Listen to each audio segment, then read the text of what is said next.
Hello everyone, দেখো অনন্যার আজকে বিয়ে। হ্যালো। অনন্যা, তোমার কার সাথে বিয়ে হচ্ছে? এই যে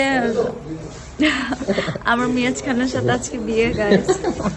2026 সালে নতুন বছরে আমাদের বিয়েটা হয়েই যাচ্ছে আসলে। কি অনন্যার সাথে নাকি আজকে আমার বিয়ে হচ্ছে, এটা কোনো কথা?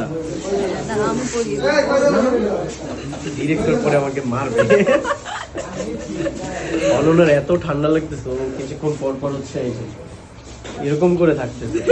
কেন অনন্যা এটা করলে মানে কি হয়? হয় না যে মনে হয় যে এটা দিয়ে একটু ঠান্ডাটা কম লাগে।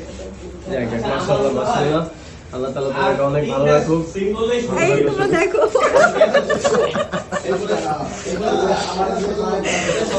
না না, এইগুলা কইরো না, কেউ দেখে নাই তো।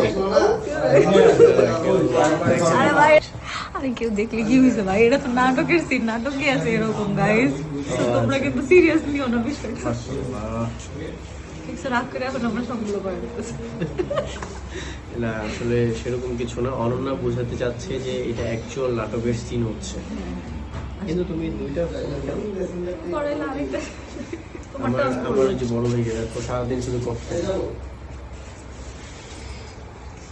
শীতের মধ্যে ঘুম পাইতেছে, এই জন্য চাটা কফিটা খায় একটু চাঙ্গা করতেছে। অনন্যা কি ইলেকশনে দাঁড়াচ্ছে? এবার আচ্ছা, তোমার মার্কা নাকি? স্বামী মার্কা।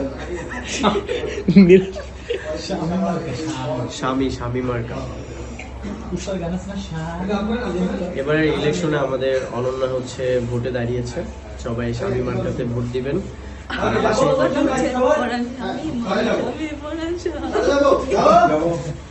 আজাই রোলিং।